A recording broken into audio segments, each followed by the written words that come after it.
Welcome to future vision study centre Salem. UG dead பட்டதாரி ஆசிரியர் நியமன தேர்வு தமிழ் பாடத்திட்டம் இயல் 2 தலைப்பு முல்லைப்பாட்டு. இதற்கு முந்தைய வகுப்பிலே நாம் 8 தொகை நூலினுடைய அகப்பொருள் சார்ந்த நூலான கலித்தொகை, அந்த கலித்தொகை நூலை பற்றிய தகவல்களை கண்டிருந்தோம். இன்று 10 பாட்டு நூல்களுள் அகப்பொருள் சார்ந்த நூலாகிய முல்லைப்பாட்டு, அந்த முல்லைப்பாட்டு எனக்கூடிய நூலினுடைய தன்மைகளை பற்றி இந்த வகுப்பிலே காண இருக்கிறோம். இந்த வகுப்பிலே இந்த முல்லைப்பாட்டு என்ற தலைப்பில் கீழ் என்னென்ன கருத்துகள் காண இருக்கிறோம் என்றால், முதலாவது நூல்வெளி, நூலை பற்றிய செய்திகள். அடுத்தது மேலும் இந்த முல்லைப்பாட்டு இந்த நூலின் வாயிலாக நாம் தெரிய வருகின்ற ஒரு சில செய்திகள். மேற்கோளாக இந்த நூலினுடைய பாடல் வரிகளில் முக்கியமான ஒரு சில வரிகள். முல்லைப்பாட்டினுடைய அந்த வடிவம் எத்தகைய தன்மை கொண்டது என்பது. மேலும் ஒரு சில உள்ளடக்க கருத்துக்களை காண இருக்கிறோம். பாசறையின் இயல்பு காண இருக்கிறோம். மரபு குறிப்பாக ஒரு சில செய்திகளை காண இருக்கிறோம். முதலாவது நூல்வெளி. காவிரி பூம்பட்டினத்து பொன்வாணிகனார் மகனார் நப்பூதனார். நப்பூதனார் என்பவர்தான் இந்த முல்லைப்பாட்டு நூலினை இயற்றியவராக கருதப்படுகிறார். ந என்பது உயர்வு பொருள் தரும் முன் ஒட்டு. நக்கீரன், நப்பின்னை, நச்செல்லை என வருதல் காண்க. இந்த நப்பூதனார் 8 தொகை நூல்களில் வேறு எந்த ஒரு நூலையும் பாடாதவர், எந்த ஒரு பாடலையும் பாடாதவர், தனித்து விளங்கக்கூடியவர். அகநூல், எனவே பாட்டுடை தலைவனுடைய பெயர் இந்த நூலுக்கு கிடையாது. இந்த நூலினுடைய பாடல் அடிகள் 103 அடிகளாக இருக்கக்கூடியது. ஆசிரியப்பாவால் ஆன பாடல் இது. கானம் நந்திய செந்நில பெருவழி என்பது கொண்டு இதன் பாட்டுடை தலைவன் தலையாளங்கானத்து செருவென்ற பாண்டியன் நெடுஞ்செழியன் என்று சிலர் கூறுகின்றனர். கானம் என்பது காடு. அந்த காட்டு வழியினுடைய தன்மையை சொல்லி இது முல்லை திணையாக இருப்பதால் இந்த தலையாளங்கானத்து செருவென்ற பாண்டியன் நெடுஞ்செழியனாக இருக்க வாய்ப்பு இருக்கலாம் என்று இங்கு செய்தி சொல்லப்படுகிறது. ஏனென்றால் அந்த வார்த்தை, இந்த கானம் எனக்கூடிய வார்த்தையும் தலையாளங்கானம் எனக்கூடிய வார்த்தையும் பொருந்தி வரக்கூடிய தன்மையில் இவ்வாறு பார்க்கப்படுகிறது. செய்திகள். மாலை வர்ணனை பற்றிய செய்தி இடம்பெற்றிருக்கிறது. சகுனம் பார்க்கக்கூடிய அந்த செய்தி, பாசறை அமைப்பு பற்றிய ஒரு செய்தி, பாகர் யானையை பழக்கக்கூடிய ஒரு செய்தி, அரசனின் பள்ளியறை பற்றிய செய்தி, வீரமங்கை பற்றிய செய்தி, நாழிகை சொல்பவர் மெய்காப்பாளர் ஆகியோரின் செயல்கள், அரசன் படைகளை பார்வையிடுதல், தலைமகளுடைய வருத்தம், கார்காலத்து முல்லை நில வர்ணனை, இவைகள் இந்த நூலினுடைய செய்திகளாக அமைகின்றன. மேற்கோள். நெல்லொடு நாழி கொண்ட நறுவி முல்லை அரும்பு அவிழ் அலரி தூவி கைத்தொழுது பெருமுது பெண்டிர் விரிச்சி நிற்ப. நெல்லோடு நாழி கொண்ட நறுவி முல்லை அரும்பு அவிழ் அலரி தூவி கைத்தொழுது பெருமுது பெண்டிர் விரிச்சி நிற்ப. நெல்லுடன் நாழி கொண்ட நறுமண பூக்களை நறுவி முல்லை, அந்த நறுமண பூக்களை உடைய முல்லையின் அரும்புகளில் அப்போது மலர்வனவாகிய புதிய மலர்களை தூவினர். புதிய மலர்களை தூவி தெய்வத்தை கையால் தொழுதனர். நற்சொல் கேட்டு நின்றனர். அந்த பெண்கள் நற்சொல் கேட்டு நிற்கக்கூடிய பெண்களாக அந்த பெருமுது பெண்டிர்களை பற்றிய செய்தி இங்கு சொல்லப்பட்டிருக்கிறது. நேமியோடு வலம்புரி பொறித்த மாதாங்கு தடக்கை நீர் செல நிமிர்ந்த மால் போல. நேமியோடு வலம்புரி பொறித்த மாதாங்கு தடக்கை நீர் செல நிமிர்ந்த மால் போல.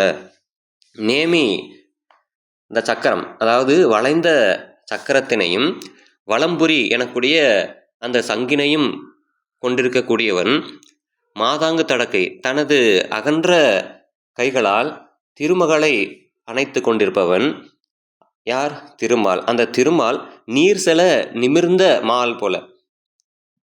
வாமனன் அந்த அவதாரத்தினுடைய செய்தி சொல்லப்படுகிறது. மாவலி சக்கரவர்த்தி நீர் வார்த்து கொடுக்க தனது உருவத்தினுடைய தோற்றத்தினை 3 அடியிலிருந்து உலகை அளக்கக்கூடிய தோற்றமாக மாற்றிய அந்த செய்தி இங்கு சொல்லப்படுகிறது. ஆக நேமியோடு வலம்புரி பொறித்த மாதாங்கு தடக்கை நீர் செல நிமிர்ந்த மால் போல. குறுந்தொடி முன்கை கூந்தல் அஞ்சிறு புறத்து இரவு பகல் செய்யும் தின்பிடி ஒன்வாள் விரவு வரி கச்சில் பூண்ட மங்கையர். குறுந்தொடி சிறிய கோலை போன்ற முன்னங்கைகளை கொண்டவர்கள், அங்கு வளையல்களை அணிந்திருக்கக்கூடியவர்கள். கூந்தலன் சிறுபுறத்து அழகிய கூந்தல் தனது புறத்திலே கொண்டிருக்கக்கூடியவர்கள். இரவை பகலாக்கக்கூடிய தின்பிடி ஒன்வாள், இரவை பகலாக்கக்கூடிய ஒளி பொருந்திய தனது வாளினை விரவு வரி கச்சில் பூண்ட, தனது இடையில் அணிந்திருக்கக்கூடிய அந்த கச்சிலே அந்த வாளினை கொண்டிருக்கக்கூடிய அந்த மங்கையர்கள் என்று கூறப்படுது. செரியிலை காயா அஞ்சனம் மலர முறியினர் கொன்றை நன்பொன் கால கோடல் குவிமுகை அங்கை அவிழ தோடார் தோன்றி குருதி பூப்ப. செரியிலை காயா அஞ்சனம் மலர, செறிந்த இலைகளை உடைய காயா எனக்கூடிய அந்த மலரானது அஞ்சனம் போன்று மலர்ந்திருக்கிறது. முறியினர் கொன்றை நன்பொன் கால, கொன்றை மலர் என்பது நல்ல பொன்னை போல காட்சி தருகிறது. கோடல் குவிமுகை அங்கை அவிழ, அந்த காந்தள மலருடைய அந்த முகை, அந்த மொட்டு என்பது உள்ளங்கைகளைப் போல நன்கு விரிந்திருக்கிறது. தோடார் தோன்றி குருதி பூப்ப, தோன்றி எனக்கூடிய மலரானது குருதி உடைய தன்மை போன்று சிவந்த நிறத்தில் காட்சியளிக்கிறது என்று ஒவ்வொரு உவமைக்கும் ஒரு உவமையை சொல்லி அழகாக கூறியிருக்கிறார். மேலும் நாழிகை வட்டில் கொண்டு நாழிகை அறியும் நாழிகை கணக்கர்கள் உள்ளனர். அடுத்து யவனர்களும் அங்கு இருக்கிறார்கள். ஆக நேரம் பார்க்கக்கூடிய அந்த நாழிகை கணக்கர்கள் அங்கு இருந்திருக்கிறார்கள். மேலும் யவனர்களும் அங்கு இருந்திருக்கிறார்கள். மத்திகை வளைய மறிந்து வீங்கு செறிவுடை மெய்ப்பை புக்க வெறுவரும் தோற்றத்து வலிப்புணர் யாக்கை வன்கண் யவனர். மத்திகை வளைய மறிந்து வீங்கு செறிவுடை மெய்ப்பை புக்க வெறுவரும் தோற்றத்து வலிப்புணர் யாக்கை வன்கண் யவனர். குதிரை சவுக்கு போன்று, குதிரையினுடைய சவுக்கு வளைந்து கிடப்பதும் மடங்கி புடைக்குமாறும் நெருங்கி கட்டப்பட்டதுமான உடையையும் சட்டையையும் அச்சமுடைய தோற்றத்தையும் உடைய வலிய உடல், அத்தகைய தன்மையை கொண்ட அஞ்சாமையை உடைய யவனர்கள். இங்கு சோனகர் என்றும் அவர்களை சொல்வார்கள். அந்த வலிமை உடைய அந்த உடல், இதனை கொண்ட அந்த யவனர்கள், இவர்களை காவலுக்காக வைத்து கொள்ளக்கூடிய ஒரு செயல் இங்கு அந்த மன்னனுடைய அரண்மனையிலே நடக்குமாம். மத்திகை வளைய மறிந்து வீங்கு செறிவுடை, குதிரை சவுக்கு வளைந்து கிடப்பதும் மடங்கி புடைக்குமாறும் நெருங்கி கட்டப்பட்டதுமான உடையையும் மெய்ப்பைப்புக்கு அந்த உடையும் வெறுவரு தோற்றத்து, அதாவது அச்சமுடைய அந்த தோற்றத்தையும் உடைய அந்த யவனர்கள் பற்றி இங்கு செய்தி கூறப்பட்டிருக்கிறது. முல்லை இயற்றிய புலித்தொடர் சங்கிலியும் பாவை விளக்கும் முல்லைப்பாட்டில் இடம்பெற்றிருக்கின்றன. உடம்பின் உரைக்கும் உரையா நாவின் படம்புகு மிலேச்சர், அதாவது இங்கு ஊமையர்களாகிய அந்த மிலேச்சர்களை பற்றி ஒரு வர்ணனை சொல்லப்பட்டிருக்கிறது. உடம்பின் உரைப்பர், அதாவது நாவு என்பது செயல்படாத, முகத்தாலும் கையாலும் தனது கருத்துக்களை சொல்லக்கூடிய உரையா நாவின் படம்புகு மிலேச்சர், தனது கருத்தினை சொல்லக்கூடிய மிலேச்சர்கள் இருக்கக்கூடிய அந்த செய்தி சொல்லப்பட்டிருக்கிறது. இந்த பாட்டு கருத்தாழம் மிகுந்த முல்லைப்பாட்டு கருத்தாழம் மிகுந்து முல்லையின் முதல் கரு உரி பொருள்களை திறம்பட வர்ணிக்கிறது. முல்லைப்பாட்டின் தலைவி நெஞ்சை ஆற்ற நிற்பதால் நெஞ்சாற்றுப்படை என்றும் பிரிதொரு பெயர் இந்த நூலுக்கு வழங்குகிறது. முல்லைப்பாட்டினுடைய தலைவி நெஞ்சை ஆற்றுப்படுத்தி நிற்பதால் நெஞ்சாற்றுப்படை என்றும் பெயர். இதற்கு பாட்டுடை தலைவர் பெயர் குறிப்பிடப்படவில்லை. சிலர் தலையாளங்கானத்து செருவென்ற நெடுஞ்செழியனை தலைவனாக கொள்வர். கானம் நந்திய செந்நில பெருவழி என்பது முல்லையினுடைய வழி, அந்த காட்டு பகுதியை இங்கு சொல்லக்கூடியதாக இருக்கிறது.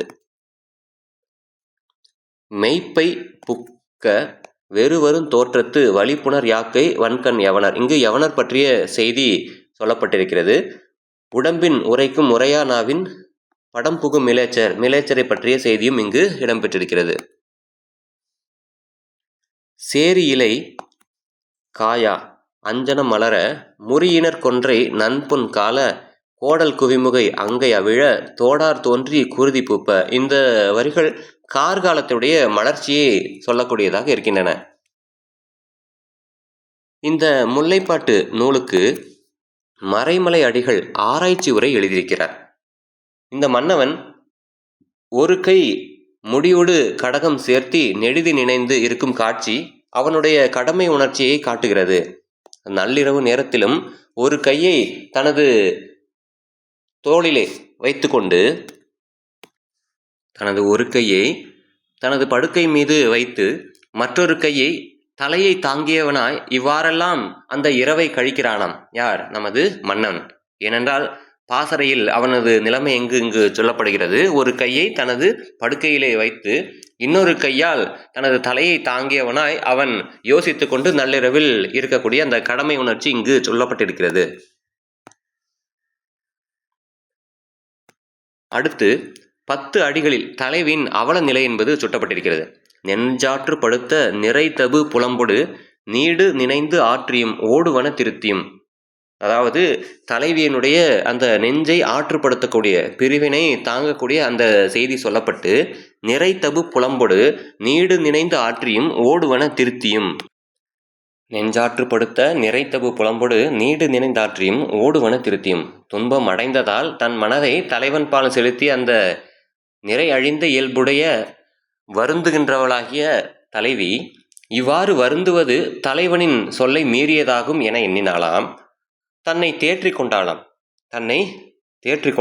தேற்றிக்கொண்ட பின்பு கழலும் வளையலை கழலாமல் திருத்தி கொண்டாளாம். தனது அணிகலன்களை திருத்தி கொண்டவளாக தலைவியானவள் இருக்கிறாளாம். தலைவியின் அஞ்செவி நிறைய ஆளின என கூறி எவை ஆளின என்ற கேள்வியை நம் நெஞ்சில் எழுப்புகிறார். தலைவியுடைய செவி எந்நேரமும் தலைவனுடைய வருகையே எதிர்பார்த்து கொண்டிருக்கும். தலைவனுடைய வருகையால் எழக்கூடிய அந்த ஆரவார ஒளியை கேட்பதற்காக காத்து கொண்டிருக்குமாம். மீண்டும் பாட்டு முடியும் வரை 23 அடிகளில் தலைவன் நிலை கூறப்பட்டு கார்காலத்திற்கு பிறகு கூதிர்காலத்தில் அவன் திரும்புவதும் அங்கனம் அவன் திரும்பும் போது அவனது தேரில் பூட்டிய குதிரைகளின் கழுத்து மணிகளே அவ்வாறு ஒலித்தன என்பதும் உணர்த்தப்படுகின்றன. அகம் சார்ந்த நூல்களாக இந்த முல்லைப்பாட்டு என்பது இருக்கிறது. முல்லைப்பாட்டினுடைய வேறு பெயராக நெஞ்சாற்றுப்படை என்பதும் இது கிபி 3 தோன்றியதாகவும் கருதப்படுகிறது. முல்லை திணையை பாடியதால் முல்லைப்பாட்டு. இல் இருத்தல் முல்லை என்பது இலக்கணம். காத்திருத்த அந்த நிகழ்வு இருக்கிறது அல்லவா, தலைவன் பிரிந்து சென்றதால் காத்திருக்கக்கூடிய அந்த நிகழ்வு, அது முல்லை என்பது சொல்லப்படுகிறது. வினை மேற்சென்ற தலைவன் வீடு திரும்பும் வரை தலைவி இல்லின்கண் இருந்து பிரிவு தூரை ஆற்றியிருத்தல் தாங்கியிருத்தல் என்பது இதன் பொருளாக அமைகிறது. பிரிந்து சென்ற தலைவனை நினைந்து தலைவி துன்பப்படுவதும் உடனே தன் மனத்தை நிலைப்படுத்தி கொள்ள முயல்வதுமான காட்சி இந்த முல்லைப்பாட்டால் தெரிய வருகிறது. நெஞ்சாற்று படுத்த நிறைத்தகு புலம்புடு நீடு நினைந்து ஆற்றியும் ஓடுவன திருத்தியும். தனது நெஞ்சை தலைவனுடைய எண்ணத்தில் வைத்திருக்கக்கூடிய இந்த தலைவி காத்து இருக்கக்கூடிய அந்த நிகழ்வு இங்கு சொல்லப்பட்டிருக்கிறது. காத்திருக்கும் போது வருத்தப்படும் போது உடலுடைய அணிகலன்களெல்லாம் கலண்டு ஓடக்கூடிய தன்மையில் இருக்கும். அந்த அணிகலன்களை திருத்தக்கூடியவளாக இங்கு தலைவனுடைய எண்ணத்தில் தலைவி இருக்கக்கூடியவளாக இந்த கருத்து என்பது அமைகிறது. இதில் நெஞ்சாற்று படுத்த நிறை என வரும் தொடரின் மூலம் முல்லைப்பாட்டும் நெஞ்சாற்றுப்படை என வழங்கப்படுகிறது. இந்த முல்லைப்பாட்டினுடைய அந்த உருவம், பொருள் ஆற்றி இருத்தல், திணை அகத்திணை, முல்லை இருத்தலும் நிமித்தம் அல்லவா. பாவகை ஆசிரிய பாவால் ஆனது. பாடிய புலவர் நப்போதனார். அடியெல்லை 103 வரிகளை கொண்டதாக இருக்கிறது. 10 பாட்டு நூலுள் மிகச்சிறிய நூல் எது என்று கேட்டால் அது முல்லைப்பாட்டு தான். மறைமலை அடிகள் ஆராய்ச்சி உரை எழுதியிருக்கிறார். இந்த முல்லைப்பாட்டு நூலினுடைய உள்ளடக்கம்: போர் மேற்சென்ற தலைவன் மழை காலத்திற்குள் போரை முடித்து வென்று திரும்பி வர வேண்டும். போர் என்று வந்துவிட்டால் வீட்டிற்கு ஒரு ஆண்மகன் போருக்கு செல்ல வேண்டும் அல்லவா. இதுதானே பழைய சங்க கால வழக்கம். மழை காலத்திற்குள் வீரர்கள் திரும்பி வந்தால் தான் நாட்டின் பயிர் ஆதாரத்தையும் உயிர் ஆதாரத்தையும் காத்து கொள்ள இயலும். எனவே பிரிந்து சென்ற தலைவனை மழை காலத்திற்குள் திரும்பி வருதல் என்பது இயற்கையின் கட்டாயம் என்று கூறப்படுகிறது. மழைக்காலம் தொடங்கியதும் தலைவனின் வரவை எதிர்பார்த்து தலைவி காத்திருக்கிறாள். தலைவன் தேரின் ஒலிக்காக அவளது செவிகள் கூர்மைப்பட்டு கிடந்தன. தலைவியின் மனம் மகிழும் வண்ணம் தொலைவில் தலைவனது தேர் ஒலி கேட்கின்றது. இவ்வழகிய நிலையை இன்பல் இமிழிசை ஓர்பண்ண கிடந்தோன் அஞ்செவி நிறைய ஆளின என்னும் பகுதி காட்சிப்படுத்துகிறது. பல வேறுபட்ட இனிய ஓசையில் ஆற்றியிருத்தல் பொருட்டு தன் நெஞ்சை திருப்பி கிடந்தாளாம் யார்? தலைவி. அவ்வாறு அவள் கிடக்கும்போது அவளுடைய உள் செவியிலே அந்த செவி நிறையக்கூடிய தன்மையில் பல ஆரவார ஒலி என்பது கேட்டது என்று இங்கு கருத்தாக இருக்கிறது. கார்காலமும் தாரை வார்த்து கொடுத்தலும். கார்காலம் வந்தது. மேகம் கடல் நீரை பருகியது. நீர்ச்சத்தினை பெற்றவுடன் மேகம் வளமாக சுழன்றது. உயர உயர மேலே எழுந்து மலையின் உச்சிக்கு சென்றது மேகத்தின் இத்தோற்றம். அதாவது ஒரு மழையினுடைய உருவாக்கம் எவ்வாறு என்பது இங்கு சொல்லப்பட்டிருக்கிறது. கடல் நீர் ஆவியாகி அது மேகமாகி அது கார்காலம் வரக்கூடிய அந்த காலகட்டத்தை மழைப்பொழிவை மலையினுடைய உச்சிக்கு சென்று தரக்கூடிய தன்மை இங்கு சொல்லப்படுகிறது. அது நீர் செல நிமிர்ந்த மால் போல, அதாவது வாமன அவதாரத்தை கொண்டு நிமிர்ந்து நிற்கக்கூடிய அந்த திருமால் போல இங்கு அந்த மேகத்தினுடைய தோற்றம் என்பது சொல்லப்படுகிறது. 3 அடி மண் பொருட்டு மாவலி பேரரசன் தன் கையில் இருந்த நீரை குறுகிய வடிவில் இருந்த திருமாலுக்கு தாரை வார்த்து கொடுத்தான். மாவலியின் கையில் இருந்த அந்த நீர் செல்ல செல்ல வாமனனாக இருந்த அந்த திருமால் நீர்ச்சத்தினை உள்வாங்கினான். திருமாலினுடைய அந்த உருவம் நிமிர்ந்து நிமிர்ந்து வானத்தை எட்டுகிறது. நீர் செல நிமிர்ந்த திருமால் போல கடல் நீரை குடித்த மேகமும் உயர எழுந்தது. இந்த அரிய உவமையை நப்பூதனார் காட்டுகிறார். பிறர் வாயிலிருந்து வரும் நற்சொல் மூலம் நன்னிமித்தம் பார்த்தல், அது விரிச்சி கேட்டல் என்னும் தமிழரின் நம்பிக்கையை முல்லைப்பாட்டு பதிவு செய்துள்ளது. நம்பிக்கை பாசறையின் இயல்பு. பாகர் யானையை பழக்கக்கூடிய அந்த செய்தி சொல்லப்பட்டிருக்கிறது பாசறையில். வீரர்கள் தங்கும் படை வீடு பற்றிய செய்தி. போரின் பாசறையில் விளக்கேற்றுவதற்கு என பெண்கள் பணியில் இருந்தமை. நாழிகை கணக்கர் குறுநீர் கண்ணல் மூலம் நாழிகை, அதாவது ஒரு நாழிகை என்பது 24 நிமிடம் என்று சொல்லப்படுகிறது. அந்த நாழிகையை கணக்கிட்டு சொல்லக்கூடிய அந்த நாழிகை கணக்கர்கள் இருந்து அந்த நாழிகையை அறிவிக்கக்கூடிய அந்த செய்தி சொல்லப்பட்டிருக்கிறது. யவனர்கள் என்று அழைக்கப்படக்கூடிய கிரேக்கர்கள், அவர்களை பற்றிய செய்தி. அவர்கள் மன்னரின் அருகிலேயே இருக்கக்கூடிய அந்த தகவலும் கூறப்பட்டிருக்கிறது. போர் நினைவால் உறக்கமற்று இருந்த அந்த மன்னன், தலைவியின் துயரம், மன்னன் வெற்றி, கார்காலத்தில் மன்னன் மீண்டு வருதல், தலைவி மகிழ்ச்சி பெறுதல் ஆகிய நிகழ்வுகளை முல்லைப்பாட்டு அழகாக படம் பிடித்து காட்டுகிறது. முல்லைப்பாட்டில் இருக்கக்கூடிய ஒரு சில மரபு குறிப்புகளை காணலாம். வினை, ஏதாவது ஒரு செயலின் காரணமாக சென்ற, இங்கு தலைவன் போரின் காரணமாக சென்ற அந்த தலைவன் கார்காலத்தில் திரும்பி வருதல் என்னும் சமுதாய மரபு. முல்லைப்பாட்டு என்று மட்டுமல்ல, முல்லைத்திணை என்றாலே தலைவன் ஏதேனும் ஒரு வினையின் காரணமாக வெளியில் சென்றவன் கார்காலம் துவங்கியவுடன் வந்துவிடுவேன் என்று சொல்லக்கூடியதே இந்த முல்லைத்திணைக்குரிய பொருளாக அமையும். அத்தகைய மரபு இங்கும் சொல்லப்பட்டிருக்கிறது. கார்காலத்தை ஒட்டிய பயிர் தொழில் அடிப்படையில் அமைந்தது என்பது சிந்தித்தற்பாலது. ஏனென்றால் கார்காலத்தில் பயிர் தொழில் என்பது அடிப்படை செய்தியாக இங்கு கூறப்பட்டிருக்கிறது. தாரை வார்த்து கொடுப்பவர் தமது ஆற்றல் நலன் அனைத்தையும் இழப்பர். தாரை வார்ப்பதை பெற்றுக்கொள்பவர் அதனை தருபவரது மேன்மை நன்மைகள் அனைத்தையும் பெற்று பலம் பெறுவர்.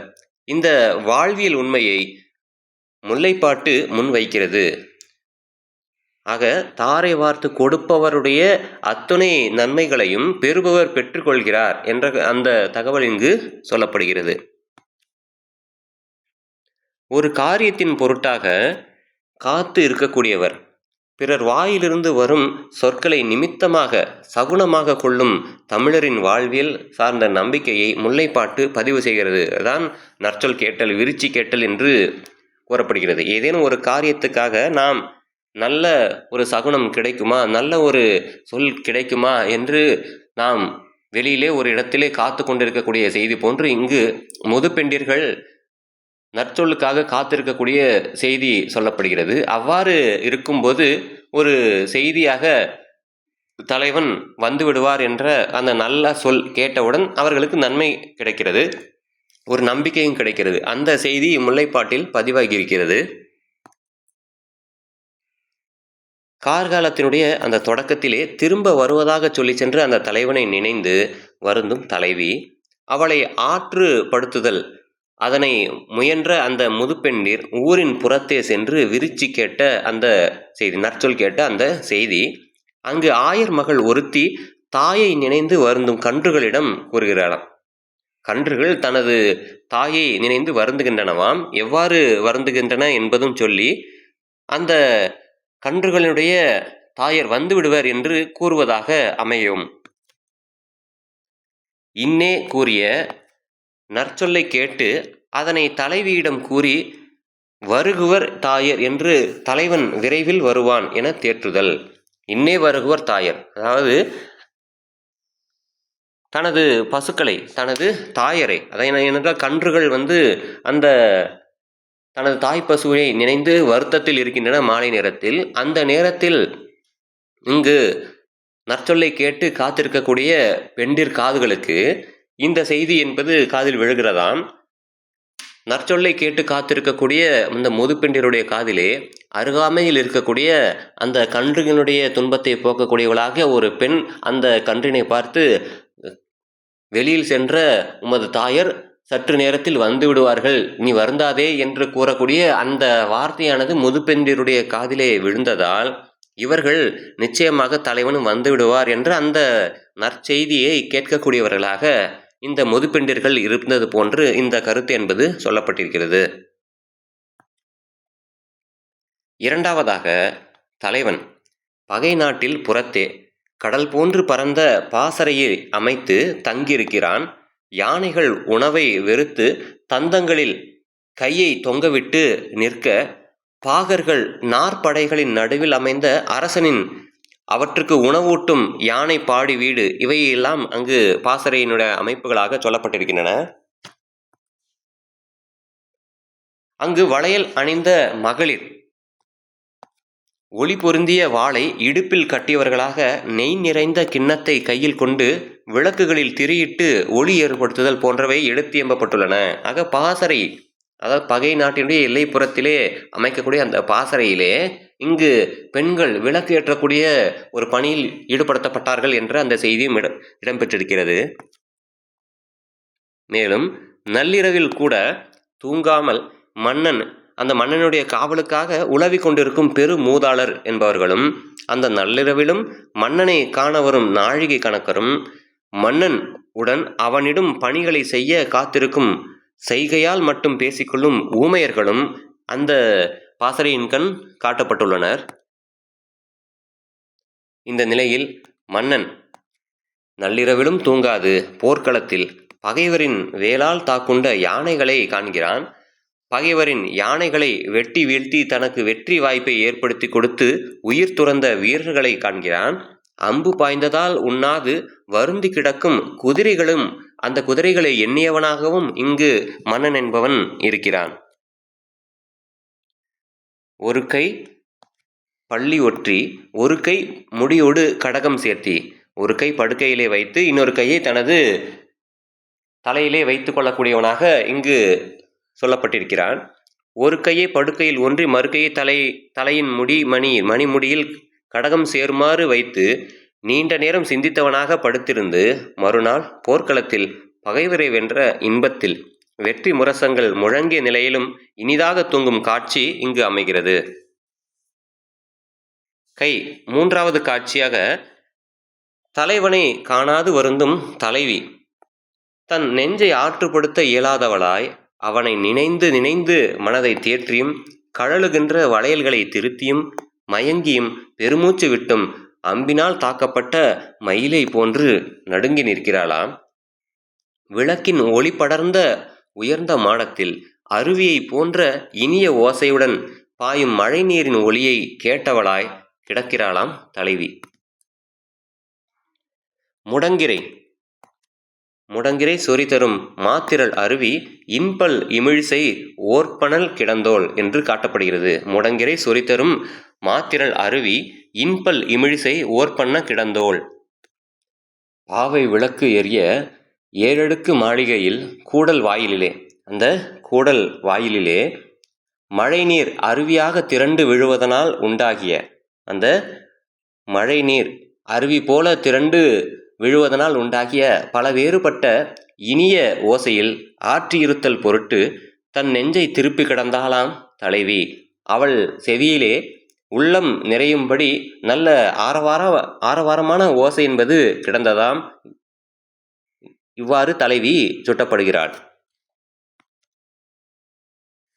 அத்தலைவன் அவனுடைய காதுகளில் வெற்றி கொடியை உயர்த்தி வெற்றியை குறிக்கும் கொம்பும் சங்கும் முழங்க காயா கொன்றை காந்தல் தோன்றி போன்ற மலர்கள் மலர்ந்த காட்டுப்பகுதியை கடந்து சிவந்த நிலத்தில் விளைந்த வரகினை உண்ணும் ஆண்மான் பெண்மான் கூட்டம் தாவி ஓடும்படி விரைந்து வரும் தேரில் பூட்டப்பட்ட குதிரைகளின் காலடி ஓசை கேட்டதாக அமைந்துள்ளது.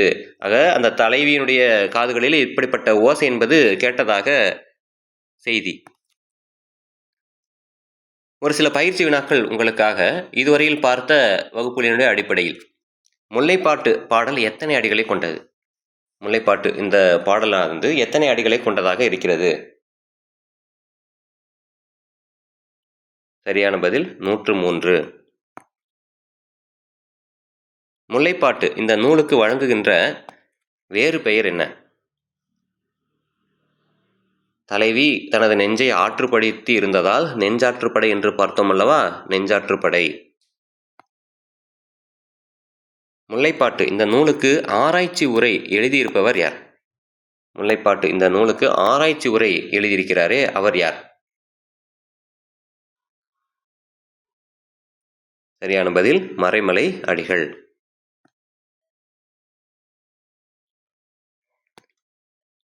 பத்துப்பாட்டு நூல்களிலே அடி அளவால் மிகச் சிறியதாக கருதப்படக்கூடிய நூல் எது?